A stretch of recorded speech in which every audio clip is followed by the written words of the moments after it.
what I wanted. And then they showed it again. Then everybody's like, oh my goodness, great. And I was like, yes. Here comes Carter and puts it down. That was weak. Because he didn't come from the free throw line. And I felt like he should have, that was his last dunk. He could have, did something a little bit more spectacular, but he just took the easy route out. And from what I was told, it was over. They was like, oh, you got to do one more dunk. I was like, I don't have any more tricks, any more, nothing. And so I said, okay, I'll do it. And after a while, I was just like, just make the dunk and get it over with. If you remember, after Dr. J's final dunk in '84, Magic Johnson was waiting for him under the basket.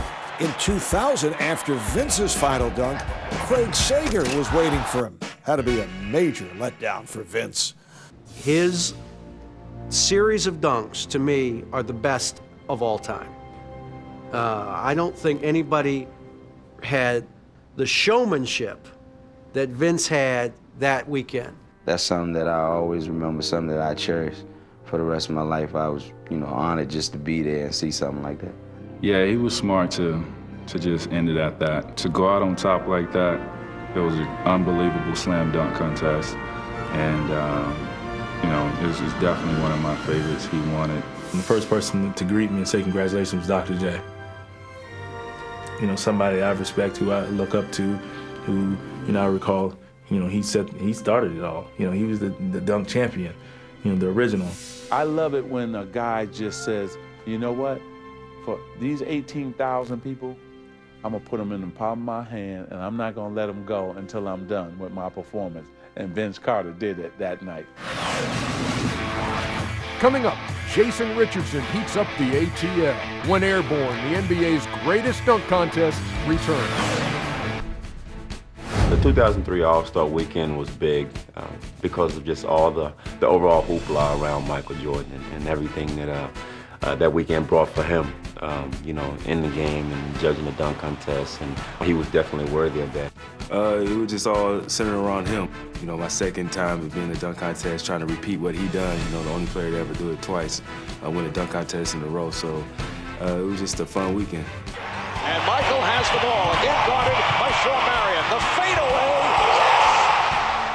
yes! It was almost like a storybook ending when Michael hit a couple shots down the stretch, and he made a couple plays down the stretch. That's pretty much all I remember. And I think I remember Jennifer Lopez had a sweet dress on.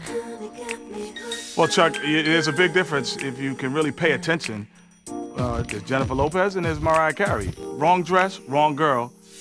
I was wondering why they only had 4 competitors, and I realized this thing was sponsored by AOL. They cutting back anywhere they can. My voice is always gonna be hoarse during the All-Star game, because I'm gonna have fun. You wait till this damn year when I'm on Bourbon Street every night. What made the 2003 dunk contest really exciting is you had the defending champion, Jason Richardson, who was going against the 2001 champion, Desmond Mason. I'd been in it once before, or a couple times before, so some of the nerves were gone, but, it was just kind of an anxious moment, again, because there's a lot of talk about it and, who would repeat and who would get the second, slam dunk title. He's my favorite because he's consistently going to be at 46, whatever he does. He had a lot of tricks up his sleeve, and I knew he was going to be a big concern. He was kind of out the way. I just kind of figured that, me and Desmond Mason is going to be out of one of us. All he needs to do is just make a dunk and he's in. 360, he's going 360. Woo! 360. That is Dominique. Yeah, he's got enough time to turn.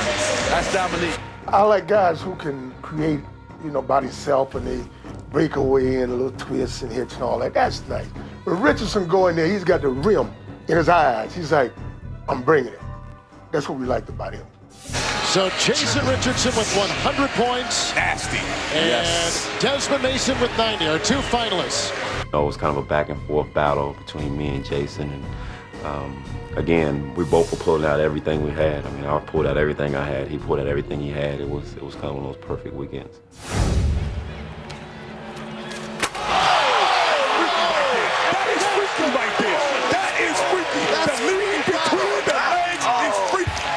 I started actually doing that when I was in college. And, I said, well, if I'm going to do anything to kind of start it off on the right foot, I want to go ahead and make a statement early. And, I got up high enough and got it through quick enough to get it down. Oh, man, when he did that dunk, I said it's over. because I said, well, my dunk is between the legs, and they just saw what he just did, so I said, it's over. I said, well, I'm gonna come up with something simple. I'll try to double pump it, but it wasn't really one of my best double pump dunks. That's tight, but and after going after that one, hey, you know what? Put it out. Second place, been third place. Jason was doing a daily double, so on Friday he played in the rookie game and put on a dunking show. Had a great performance. So you tended to think, well, he's probably tired. Okay, cut the ball with two hands. Hey, that's smart because that might get him enough to win it right there.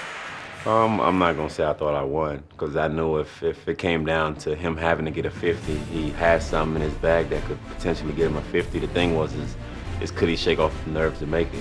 He needs 49 to win. He needs 48 to tie. He's got to show me something that I hadn't seen before.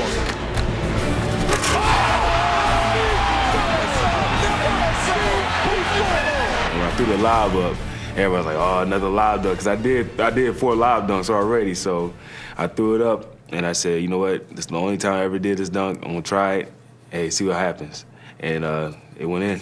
To me, it's a little bit easy to do a between-the-leg dunk when you throw it in the air, because you can use your whole body's momentum to get up. But when you're running with a ball, it's a little harder. But it was a terrific dunk. You got to give him credit, and it was definitely worthy of a 50. That's Desmond Mason. That's Vince Carter. That's Dominique, all rolled into one dunk. The last dunk was one that Gilbert gave me. Gilbert's just a crazy dude. So, I mean, he used to be up in there, with the mascots jumping off the trampoline. He used to have all these ideals in his head, like, man, you could do this, do this. I said, Gilbert, I'll try this, I'll probably break my neck. So he came up with a couple of dunks I'd done in the past, and he came up with actually the one that won the dunk contest in 2003. Well, what's funny with Shawn Marion on Jason Richardson dunk is when he goes up and goes to his legs, the place goes crazy. Everyone's holding up the 10s. And even Shawn looks like he's excited.